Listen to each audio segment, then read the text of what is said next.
And I would like, please, if you could all join me in welcoming my very, very dear friend, Emma Watson.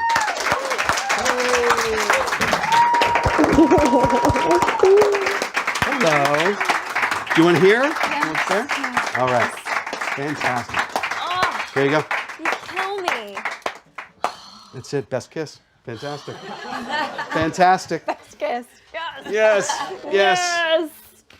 Oh, It's so this is strange. amazing. It's so strange because, as Steve says, we've been going for dinner together now for 10 years. Yes. And Steve, he's too humble to say this, but he's not just my friend. He's really my mentor. And yeah, he's family really. So anyway, it's lovely to do this with an audience for once. He has such great things to say, and everyone should hear them. So Well, thank you. No pressure. The best advice. I'm obviously biased because I like you, as we know, but I was honestly obsessed with your book. I think I told you this when I first called you after I read it, but I read it in 2 sittings, which, considering if you've seen how thick the book is, this is a really big deal. It means I didn't move for a very long time and just read his book. It has all this wisdom in it, but it's entertaining. It's, as I said, it's the bran and the donut. Yes. It's spiritual enlightenment and horror, which are 2 concepts I never expected to be so successfully melded together. I know you often think filmically, having worked with you on Perks of Being a Wallflower, which was an amazing film and a book. Can you give us the trailer of your book? What would the trailer look like for Imaginary Child? You're going to act, just to really put you on the spot. I think you're going to act it out right now. Yes. Well, it depends, because not the sequel, because I've told you about the sequel. You have told me about That's the child one. For this one, Imaginary Friend, I would say this. It would be that moment when Christopher is outside of his school, and he's all alone, and there is the cloud face up in the heavens. And it's like when the last of the school buses go away, it's just him alone talking to that cloud. I think that, like a nice little 20-second scary little trailer, like what does that mean? What's behind that cloud? Because that cloud represented everything to me. Right. And following the cloud was the kind of the metaphor for the last 10 years of writing this book. So I would pick that moment. So that was really going to be my next question was, so you had this vision came to you of the boy speaking to the cloud. Mm-hmm. And then I'm curious, did you kind of have the whole story panned out and then you just kind of had to write it? Or were different big pieces of the story revealed to you as you I think big pieces of the story were revealed to me as I went. I knew some basic things, and I know that you know that I know some basic things because this is a kind of a fun moment where you and I are on the set of The Perks of Being a Wallflower, and we were at lunch when we were shooting the Secret Santa thing, and it was just me and you, and I was just like, and I told you the story, and the boy in the cloud, and then the woods, and then he goes missing, and all these things, and you were on the edge of your seat. It was a fantastic moment, and then at the end I go, and then this happened. And you were like, huh? You know what I mean? It was. People think that being an actress is about being a good liar. It's actually the opposite. What it means is that all of your emotions play across the whole of your face and body. This is true. And you can hide nothing about the way that you feel. Yes, that is absolutely true. It's true. You're a very bad liar. I was a terrible liar. You told me the ending, and I couldn't conceal my... You couldn't. I was like, it was so good, and then it was bad. Yeah. It was so good. There you go. Thank you very much. There you go. So, welcome to dinner. Not bad. So yes, that was... But that was a really important moment because obviously I trust your taste, and you're brilliant. And so you knew, so going back to your question is, you knew a lot of it already, but a lot of it was real surprise. I didn't think it would be as long as it was. Right. But it kept demanding to be this length. It kept demanding to be an epic and multi-point, multi-perspectives. And so, I knew a lot of it. I knew a couple of the twists along the way, but a lot of it was real surprise. Yeah. You would set up a thing where in the beginning, for example, the prologue, David Olson is this character and he goes missing in the woods. I only wrote that part. This will kind of be shocking to you. I only wrote that part because I just wanted to establish the kind of scary tone, because nothing scary happens for a long time. It's really about the heart. So I just added that, and then he became such a huge presence throughout the whole book. Wow. So sometimes you just follow, sometimes Wow. you just So it was a follow the plot clues. device that then became this really Thing, integral. and so many thematic layers about loss, about I had the idea for this one character, Mary Catherine, and she started off as one way and then evolved into something else. So yeah, a lot of it was surprising to me. Amazing. Because I know you so well, I know that being a great husband is really important to you. Being a good father is really important to you. You have 2 children. You've directed a film in the meantime. I'm just curious what the daily rigor of actually getting a project of this magnitude done and complete. What does the discipline look like to actually to do that? Well, yeah. Well, no, that's a great question. It's funny. When I was younger, when I was in my 20s, I used to wait for inspiration, right? and now it's kind of like flipped, like inspiration waits for me. Do you know what I'm saying? Because what I've learned is when you're a young artist, you're like waiting for that like lightning bolt. And now that I'm older, and like Liz and I, like we have, with our kids, it's like, you got to take Theo to school. You got to take Theo to school. If you only have 3 hours that day, well, guess what? That's what you have. What I found though is by just simply committing to the time. When I have time, I give it as much as I can. That and a lot of coffee, and that and a lot of coffee in 10 years can equal, a book. Okay, so amazing. Let's not leave out the 10 years part. This is incredible. So you're not one of these writers that's like, I have to write between 4 in the morning and 8, and then I have to have this very specific type of croissant, and then do you know what I mean? It's not that. Yeah, it's like, absolutely. First of all, I haven't had a croissant in a long time. Secondly, it's like, listen, it's funny. I was thinking about when we were right down the road here on Sunset Boulevard for the Perks premiere at the Cinerama Dome, right? So we're right down the road. And like you were off, and then I went home that night and I changed diapers. You know what I'm saying? Yeah. It's kind of like the glamour of it. Yes, it used to be like there was a ritual, and this had to happen, and this had to happen, and now it's like, nah. You know what I mean? You just do it. Yeah. You know what I mean? And sometimes it's great, and sometimes it's not. But like tomorrow will tell you how good today is. Oh, I love that. Thank you. This is what I mean. He just drops things, and you're like, that's so great. Okay, amazing. All right, so you had this, I was going to say, of all the things you could have written, why did you write this? But it sounds as though the inspiration guided you in the sense that you weren't like, I want to write a book about this kind of message. It was like, this idea just captured your It was the idea. imagination. It's like the idea of the boy looking at that cloud. And I was like, something's behind that cloud. It's evocative of something he's been through. I started thinking about the boy and his friends. I started thinking about my childhood in Pittsburgh. And little by little, bit by bit, these moments happened that were just, they were really, they just inspired me. And you kind of go down a rabbit hole. But my deal with myself and with the reader was this, is, I hadn't written a book, I hadn't published a book in 20 years. So for me, I was like, I was going to give it the best I had. Yeah. Like I wasn't going to stop until I thought I was really, really up to par with The Perks of Being a Wallflower, because I couldn't let down those fans. I mean, over the years, it's kind of remarkable, all the love that, the letters and the just meeting people. So it was like, that was my thing. Well, you did it. Your book is a New York Times bestseller right now, and it's... Thank you. So clearly you achieved that goal.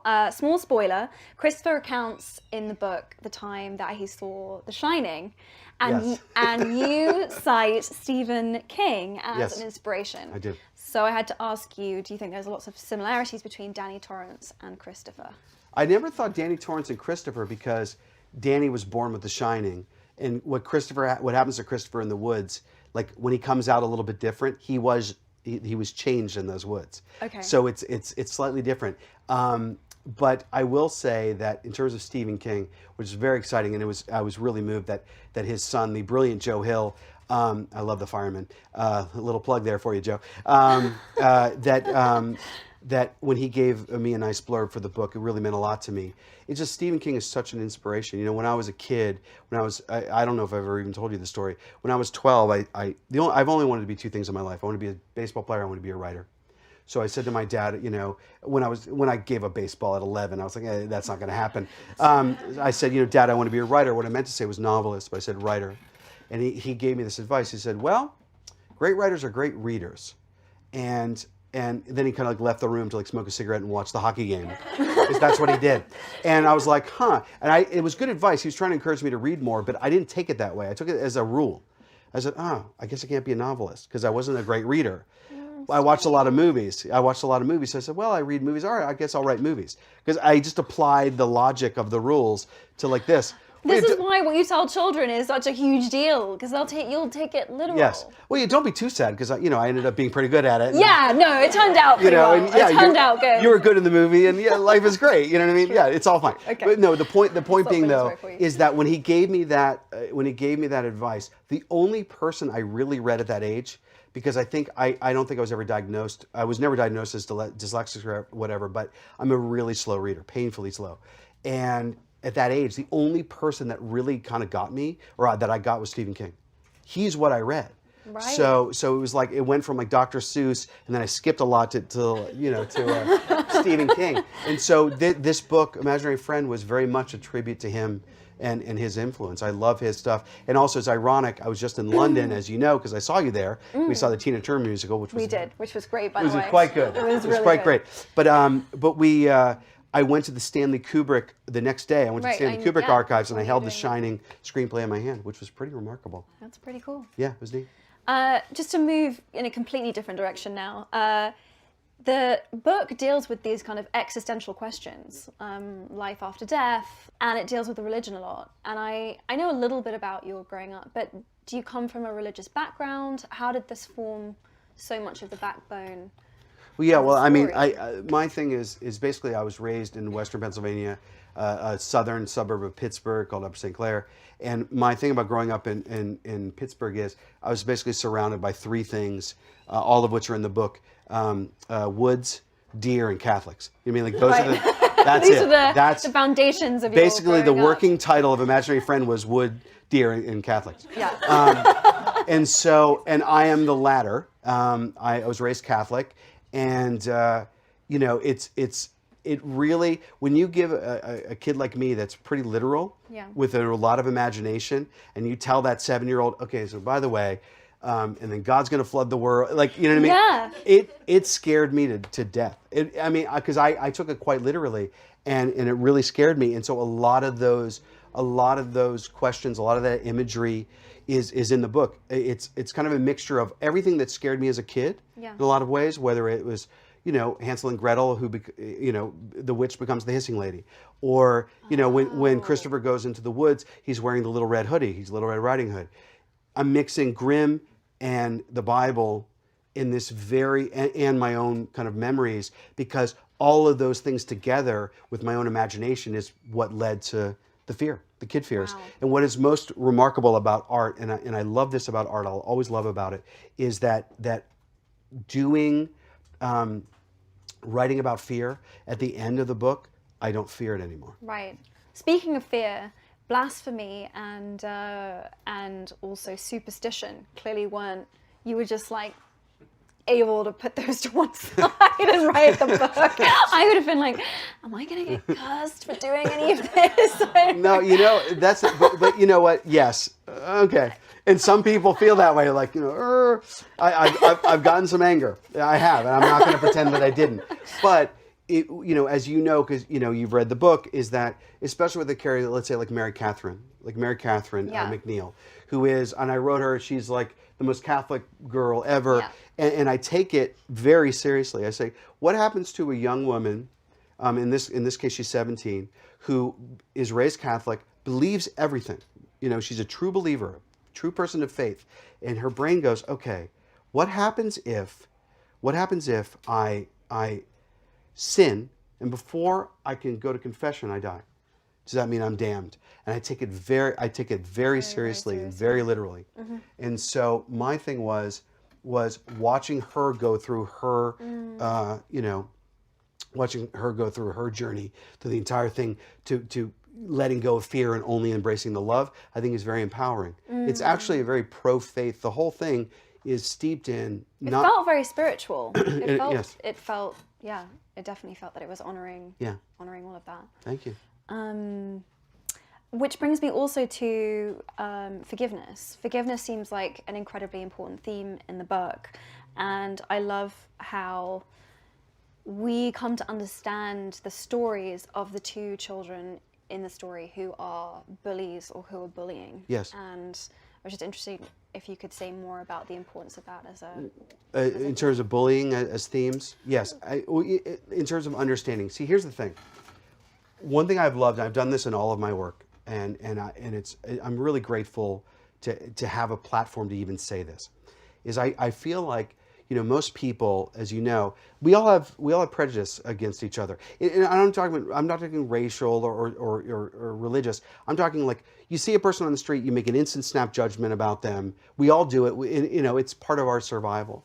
I look at something a little bit deeper and I say, I love taking a character and you think, oh, this is the bully, and you dismiss them. Oh, this is the this. And by the end of this story, everybody is redeemed. By the end of the story, you understand, you may not agree with how they've coped with their, whatever their trauma is, or whatever it is they're going through, but at least you understand it. And what I'm trying to use this story for, it's why I was very honored to direct the movie of Wonder, or even with Perks Being a Wallflower going back, is you take these things that most people don't talk about, that most things get swept under the rug, and you really look them in the eye so that people can use them. Whether it's like a young woman who's like struggling with something in her own life, or it's a kid, or even if it's a parent that's trying to understand, oh, my kid's struggling, maybe something's going on there. Yeah, 100%. And the compassion of that is amazing. And yeah, and your willingness to confront issues that, as you say, are uncomfortable and people kind of prefer to kind of just sweep that one over this way, and it's easier just not to talk about any of this, which is incredible. I think when I wrote the review for your book, that was actually the thing that struck me the most, or that I wanted to say the most about your book and why it felt really meaningful to me, was this idea that there is nowhere and nothing and no one that cannot or is not worthy of redemption. Yes. And yeah, I loved how, there's something about when I finished the book, how it felt so complete and so deeply comforting. Yes. And I think that's the thing that carries me through all of your work, whether you're writing something or directing something or it's a script. Actually, not many people know this, but Steve wrote the script for Beauty and the Beast for Disney that I was in. And there's just something so profoundly comforting to me about the things that you write, and you somehow managed to do it with a thriller. I don't know how, but you did. Yeah, but you know, it's interesting that you mentioned Beauty and the Beast, because it's not so much as the thriller, it's really it's the coming of age, it's the story of childhood. All of these things, they all are linked. If you think about just, you know, because you're an English literature major, you think about children's literature, which usually gets something of a bad rap in a way, but you know, not a bad rap, but in other words, on some level, it's not taken as seriously as something like, I don't think a child's author has ever won the Nobel Prize for literature. Yeah. And you think about how many great ones there have been. The thing about all of these stories, whether it's a fairy tale, or a princess story like Beauty and the Beast, is there's the fantasy element. There are all these things, and it's really talking about children, how they see the world, how they relate to the world. Watching Macy and Theo, watching them invent things, it's all kind of part of that world to me. Yeah, and why do you choose? You're right. That is totally the thread. Why do you choose children to explore such adult themes? What can they bring to it that, if you had an older protagonist, they wouldn't be able to do that? You know, I think on some level, because you know that story I told earlier when I was 12. You know, if my father had said anything else, if I'd taken it any other way, I would have a completely different life. It is such a formative, powerful time. And so I remember, let's talk about Beauty and the Beast for just a second. I remember writing the bit where, so, you know, you get the frumpy dress, and then what I loved was the idea of like, oh wow, Belle has been taken captive, this is horrible, and I'm saying to Macy, hey, if the Beast takes you captive, maybe turn the dress that they give you into a rope to get the hell out of the castle. Yeah. Do you know what I'm saying? As a metaphor for the whole thing. What I love is I love writing things that empower people, whether they're young adults and they're trying to figure out their identity, their you know, every number of issues that they're facing. If they're a small child and they're just trying to find some power in the world when they feel so powerless, or even in terms of like sometimes the adults who might have something that is unresolved for themselves, or they're worried about their own kids, right? Like I don't know. I feel like there's something about that time and those subjects that are forever fruitful. And I've never found a story about a grown-up that has been more powerful to me than stories about young people. I can't think of one. And I love a lot of them. I love Sideways and Matrix. There's so many good movies about grown people, or great books about grown people, but kind of give me To Kill a Mockingbird any day. You know what I mean? Wow, yeah. That's a beautiful answer. What's amazing to me about you is that you seem to carry that knowledge within you, in the sense that you feel this incredible sense of responsibility, especially to young people that identify with the perks of being a wallflower. I personally know, because I've heard this anecdote or this story from so many young people, that perks of being a wallflower saved their life, helped them recover from a really difficult moment in their lives. But you don't seem to. You respect the importance of it, but you don't carry the weight of it. It just seems like a joy to you to. Well, it's a joy to find the light within the darkness. It's an acknowledgement that there is no light without dark, right? And so if you've known some darkness, which I have, but the thing was, I was always looking for the bright side. It wasn't even discipline. So yeah, God knows. Look, trust me when I tell you. I'm sure Liz is back there going like, yeah, he you know, he carries a little bit of weight. Like, you know what I mean? It isn't all light. But I will say, what I found is the most effective way to tell a story that deals with the things that are normally swept under the rug is through humor, it's through romance, it's through joy, it's through universal experience, it's through the celebration of life, not the ponderance of death. That's how you find it. So yeah, it's not like I'm choosing light. I mean, I'm an optimist by nature, but I also know that it's a great way to tell a story, and I'll always tell it that way. Well, thank you for telling it that way. It's very, yeah, it's been, as I've gone through, I mean, you met me when I was 19, I think, years old, when we worked together for Flex Film Flower. I think it was, I remember you just gotten your famous pixie cut. Steve met me 2 days after I had shaved the back of my head. Yes. And we met in a hotel. And anyway, yeah, it's I don't know. All of your work has been so. No, but you know what? Because it's a thing about being young, and it's about empathy, right? Okay, so you and I meet. So I walk in, like you were there. But just to share the story is, I walk in, and what I found most remarkable was it was like. Again, you were there, and like and Denise was nearby, and so she was keeping an eye on you, and so we met at the restaurant, and it was really what I felt was, I could feel the eye of the hurricane that you grew up under. Do you know what I'm saying? That's what was interesting to me, and what I will never forget. And I don't even know if you know how important this was, and Liz can attest, because I took the train home to Ocean Grove, New Jersey, and she's like, "How did it go? You met?" I was like, "I'll tell you how." You said to me, I want the person that will keep us all there till 1 a.m. because they just have to get it right. And it was something about your pursuit of excellence and wanting that, and also just knowing that you grew up in the craziest. I can't even imagine what it was like to grow up in that circus. And just as a human being, as an artist, you were a champion. But just as a person, sometimes you want to turn it off and be able to just walk down the street. You know what I mean? And sometimes you can't. I was like, I made a promise, like I was never gonna let you down. You know what I mean? Period. That this experience would be what you wanted it to be. Because, and also, you know how it is, and we all know this, we all relate to this, is how sometimes you'll fight a lot harder for somebody else's experience than for your own. Yeah. Do you know what I'm saying? Yeah. And so, yeah, that's what it was. I don't know. To me, it was that. And yeah, going back, yeah, I guess you were 19. Yeah. That's shocking. Yeah. It was really, so wow. I had been on a number of director meetings at this point for different projects. And at this point, I had kind of decided I was going to take time out, maybe indefinitely, from making films. And Steve came along with the wackiest 2 promises I've ever heard anyone make.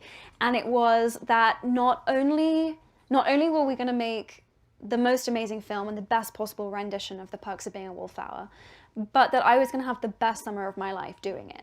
I was like, who makes a promise like that? You can't control that. I thought it was absurd, but then there was also something about the conviction of this man and the way that he was able to describe every single frame of this film to me and exactly what it was going to look like, that I believed you. And then you bloody delivered. Yeah. I mean, I actually did. I actually had the summer of my life. Oh, and that was the second part of the promise. He was like, you're going to make some of the best friends that you're ever going to make. One of them was you.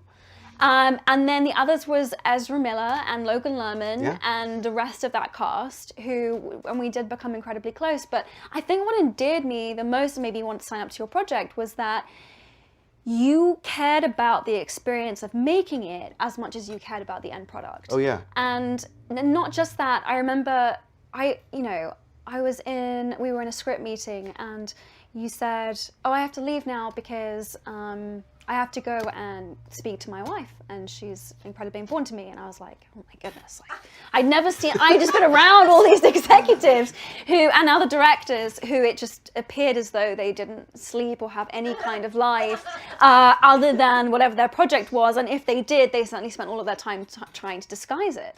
And the fact that you openly were like, this film is incredibly important to me, but ultimately my relationship with her, the relationships I have, the experience that we have here as human beings are just as important, if not more important, than the end result. And that as a way of approaching, life, let alone art, was so beautiful to me. And and I've looked for people like you and people to work with like you ever since. And the truth is, there's very few that I can find that are that way. And you're very sweet to say it, but I'll say that like what I learned it when I was this last month, I was on my book tour. It was like, it's funny, I think that the meaning of life really comes from the relationships that we have and it's family. I know that I told you the story a little bit of Stuart Stern, who was my mentor, and he wrote Rebel Without a Cause and Sybil and all these amazing movies. And I remember when he passed away a few years ago, it was, his Emmy wasn't on the you know what I mean? It was like we all went to the hospital and we were all there for him, and it was the people that loved him. It's not all this other stuff. It's really about that thing. And that's why I just believe it because I have too much proof to the contrary. Mm-hmm. Or I have too much proof that the point of life is life. It's not the accolades and everything else. Yeah. Of all the things that I said about you, and they're all true and they're all amazing, and I'm so, the thing that impressed me the most is always, it's really just, you are a great friend, mm-hmm. right? You do all these amazing things, but it's amazing to me is when you turn it off, and you're a person. Yeah. And you know that's, you're trying to help as well. And I don't know, it's just, you've inspired me a great deal over the last 10 years, and I'm glad that I've done the same.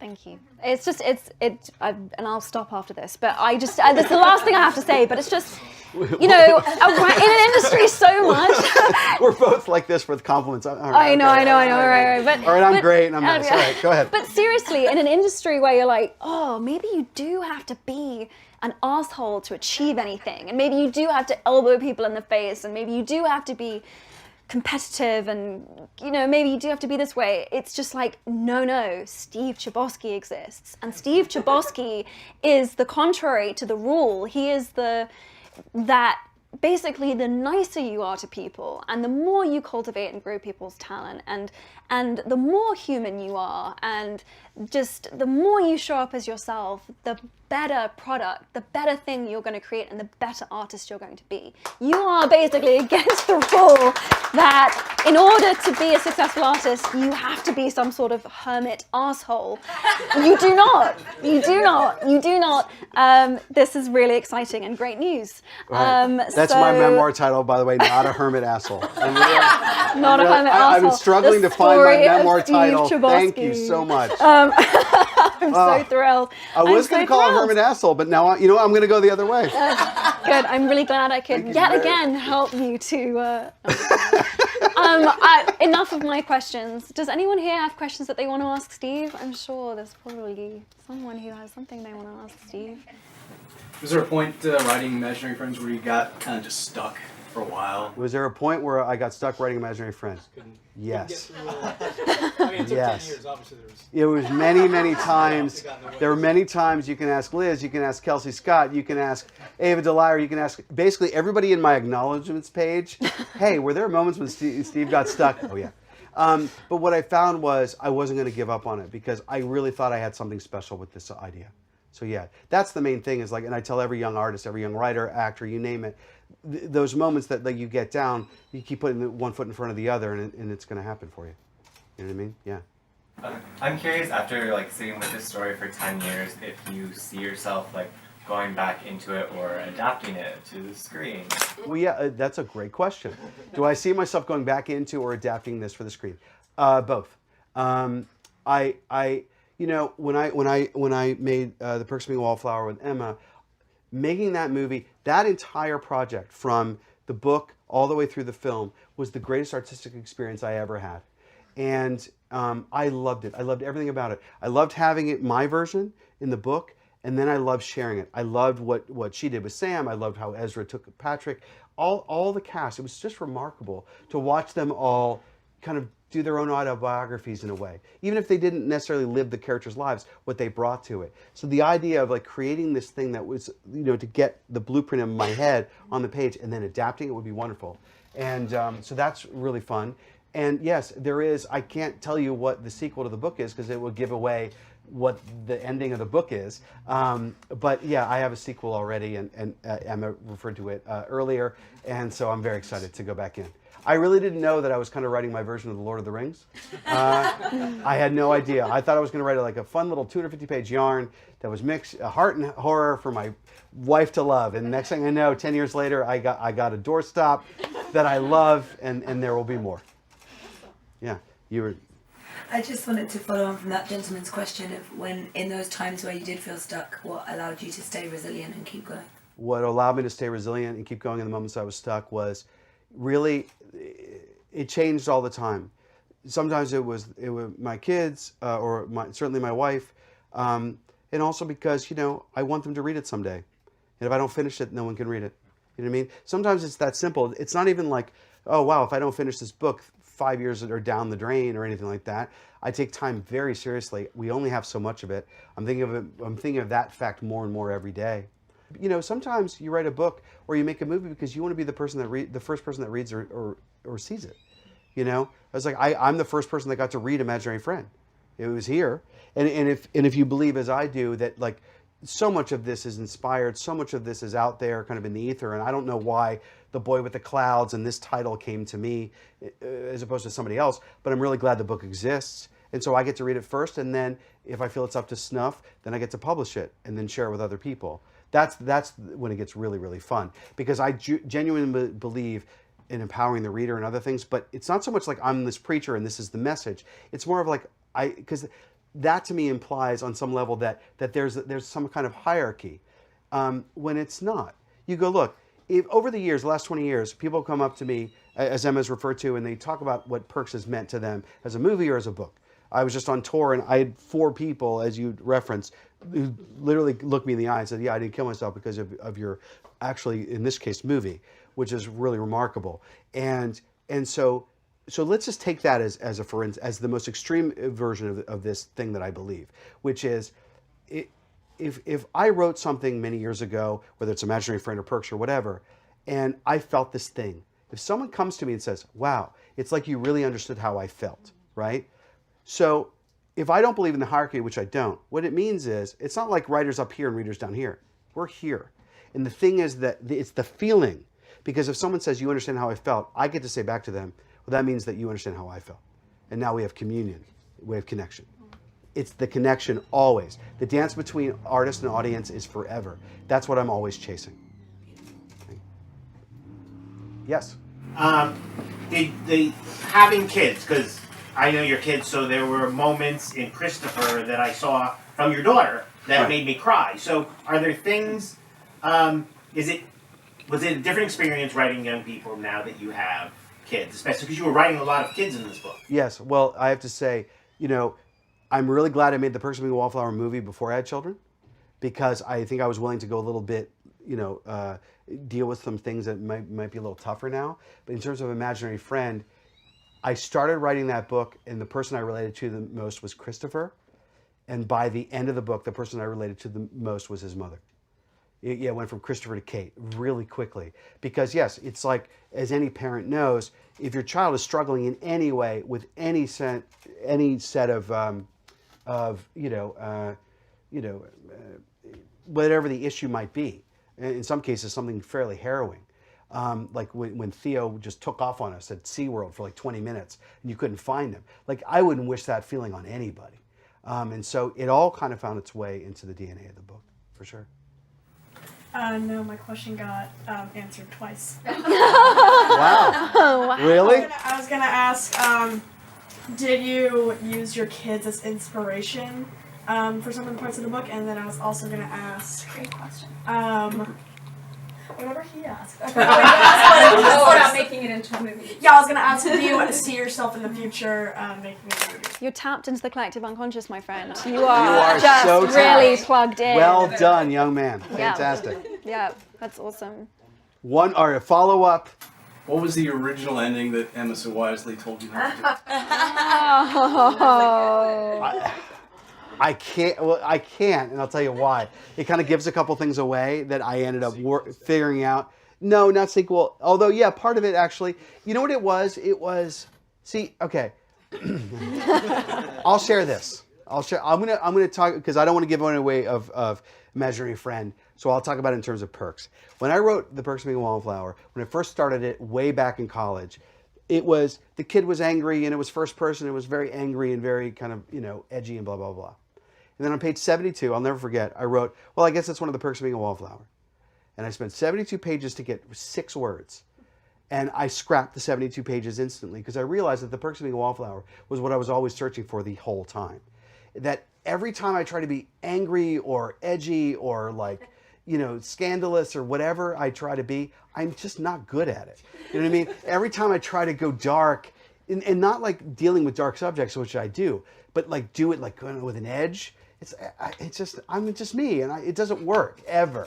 And so my original ending, I think she will attest, was just like, and then this dark thing happens, and she's like, huh.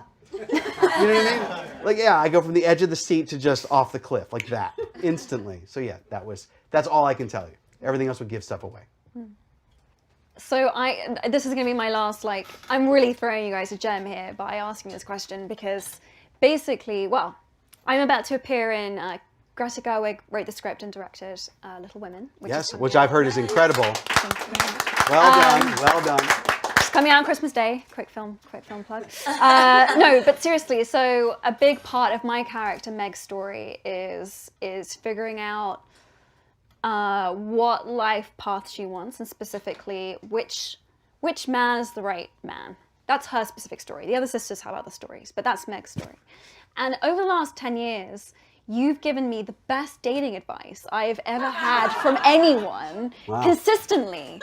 A big portion of our conversations is me just with my hands. By the way, notice that the overlap of the 10 years is after I got married. So once I got married to Liz and I was like, oh, it's this, then I could give good dating advice. Before that, rubbish. Go ahead. You gave me, so because I've always felt this, because this is what our dinners look like, right, with Steve, is I'm scribbling on some corner of a napkin somewhere with a pen because I'm like, this is gold. And a lot of it was usually, I love you, kid, but you're kind of messing this bit up. And I'm just going to give it to you straight. And so for everyone else who should get to enjoy and / prosper from your incredible advice, just give me the summary of what you've been telling me for the last 10 years. Okay. Key advice. Wow, this is like I'm so sorry. This is on the spot. Okay. I know. I'm so sorry, but you're so good at this. I have to top 3 it. Okay. Number one. Absolutely number 1, which is, and I'm going to say, I usually because I usually give you advice about to young women, but this can apply to anybody, which is don't fit your life to your man, fit your man to your life. Right. Or woman. partner or in woman. general. Don't try Partner- and find someone. Basically, what happens when you're young is, and I found this more in younger people than older people, is when you're younger, you're like, oh, he's really great looking, or she's great, or whatever, and you start to like pretend that you like hiking, and you know what I mean? You start like, you're right? You start like lying all the time because you're really into this person, right? Yeah, exactly. I hate hiking. Hate it. I hate it too. Thank you. I hate hiking. I love Don't really Liz. I tried hiking with her like once. I was like, walking. babe, I love you. I can't. Don't make me do this again. Please, I beg you. So the thing is that what happens is trying new things inspired by somebody else, that's awesome. But like, just don't change because like, oh, I have to make this fit this. That's right. There it is. It's bad. It's a recipe for disaster. Yes. Yeah. That's number one. So just be radically, brutally honest about who you are and what your Yes, truths are. because if your life, if like I love to do this and that and this and this and this and this and that, and you meet a person that loves to do all the same things or at least adjacent enough, Right. and you suddenly realize, oh, I'm not lying, I'm not pretending I'm into something I'm not, I'm really myself. This is the life I'm pursuing. This is what this is what I want artistically, and he fits all of that. Well, he's way better than the person that you're twisting yourself into a pretzel to trying to figure out how to become. exactly. Yeah. Exactly. Yeah, That would be amazing. number one. Okay, so spend as much time as possible trying to figure out who you are and what you like and what your truths are And what will make you happy. and what will make you happy, and know those things super well, Yes. and then seek someone that likes those things and who Yes. you are And your truths understand, also. yes, 100%, and understand that you don't have to compromise those things for love. We have this belief sometimes, especially when we're young, oh, well, I can't just have it all. Well, of course you can. Yeah, you can have your cake and eat it. This is the best thing Steve's been telling me for years. He's like, no, you can have all of that and the rest of it. I'm like, really? Exactly. And you're like, yes. Yeah, you don't have to suffer. You can suffer for your art if you want to, and we do a little bit. Don't suffer for love. This was genius. This was profoundly Good. I'm profound for me. I'm glad it was helpful. Suffering and compromise not necessary. Yes. You can have it all. And the other thing, yeah, boom.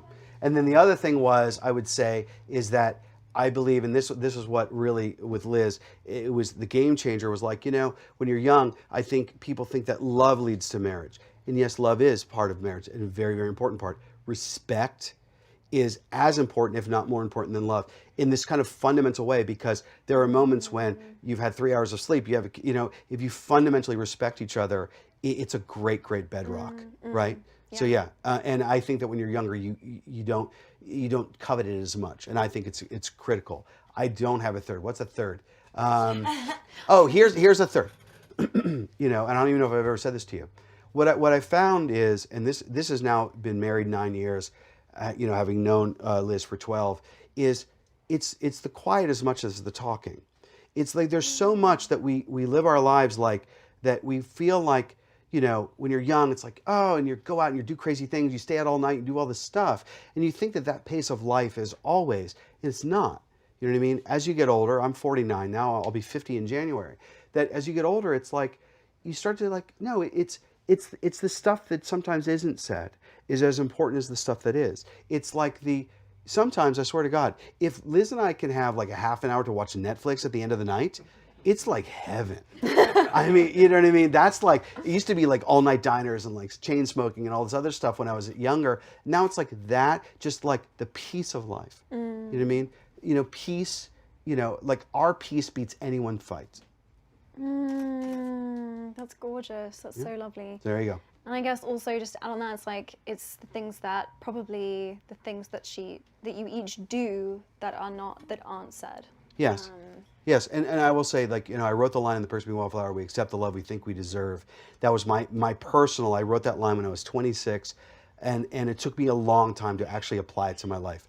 So it's not like it happens, oh, I thought of a slogan and, oh, it's all fixed. No, you have to apply it and you have to figure it out and you have to you have to meet the right person. Right. And I guess you can also just apply that to people, friendships, parents, across every relationship Yourself, you have in your life. yeah. Yourself. Yeah, we accept the love from we ourselves think that we think we deserve. Yes. From our friends, from really everybody. Yes. Yeah. He's the best. He really is the best. So can I share you my surprise? Yeah. You don't even know. You don't What even is know about that. to happen? Yeah, here we go. What is I want to share this with you because this is really cool, and I'll tell you why. Because as I said, I buried the lead a little bit earlier where, I was just out on the road with an imaginary friend for a month, And everywhere I went, I mean, the people that came up to me, like I've received letters over the years. I've ran into people, of course, but this was concentrated every night.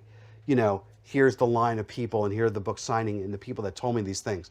So many people about this movie that we made. So many. It's like that led it. Like it took 11 years to get to 1 million copies, and now we're at 5. It's because of the movie, and it's because of you. Because as you and I talked about, and you know it's true, basically you going all around Hollywood and saying, make this movie, I want to make this movie, is what got the movie made. So basically, you putting all of that behind this project literally saved lives. Because if we don't make it, they don't see it, right? So I wanted to share this with you to say thank you. You know what I mean? So here, let me just get up just for a second. I'm going to take this. There you go. Goodness. So, By the way, I did have to do that. So crazy. So coming out of Harry Potter, all these studio heads were like, well, you know, what do you want to do? And I just kept saying, I don't want to do anything. The only thing I want to do is I want someone to fund the making of this book called The Perks of Being a Wallflower. Yes. And then, and then finally, yeah, and Eric Feig said, okay. Eric Feig said, all right. God bless him. So anyway, you've never heard me say these words. So as you all know, because it was said 20 years ago, I published The Perks of Being a Wallflower, and my publishers said after 20 years, like, you know, did I want to do like an anniversary edition? And I said yes. The thing was with the anniversary edition, I didn't want to just like add a couple of like, you know, questions to the back at the book guide and call it, slap a sticker on it and call it something new when it's not. What I wanted to do was actually use the 20 years later, and I want to share this with you and say thank you. So I wrote a new letter from Charlie's point of view. So for 20 years, it's ended. The book has ended, and I will believe the same about you. Love always, Charlie. And now, if you turn the page, there's an afterword. Now, I want to say really quick, that changed in the book. Here's the other thing that changed in the book. It used to say, for my family. Now it says, for my family then, for my family now, for Liz Macy and Theo Chbosky always. So it is for my beautiful wife and kids. So here we go. Here's the new letter. Here's the afterword. It says, September 18th, 2012. September 18th is my anniversary. That is a shout out for you, Liz.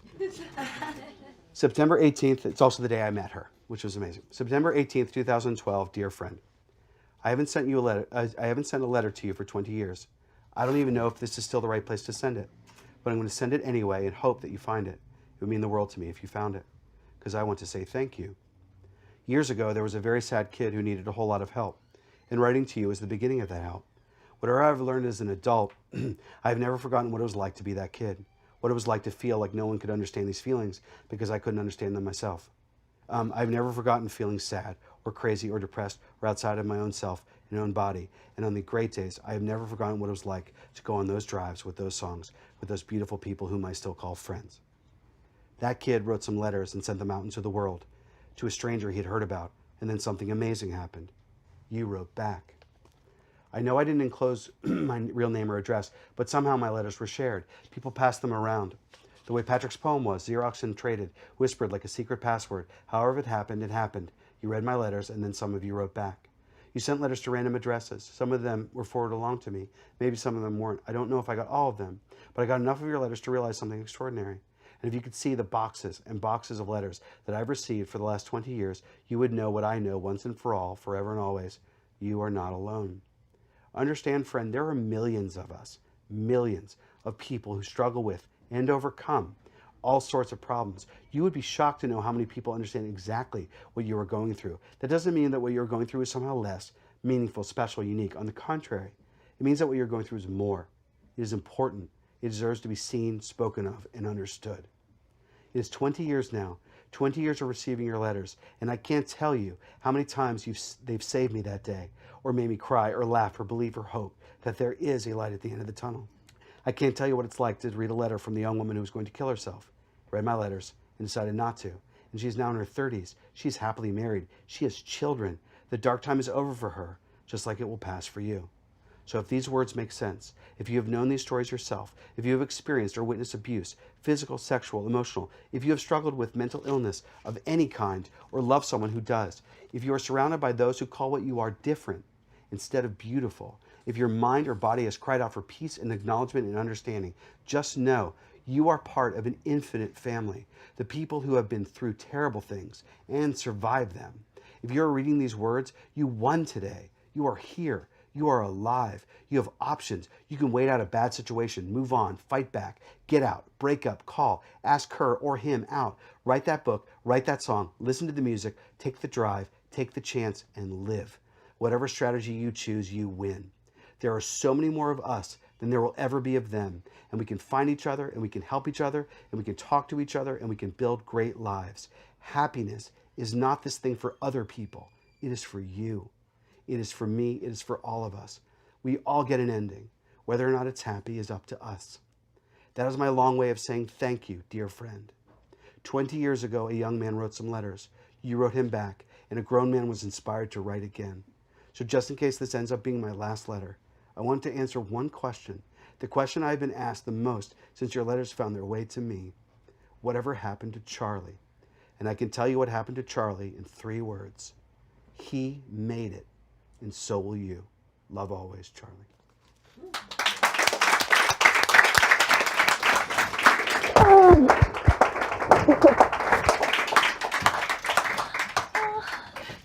Thank you so much for reading that.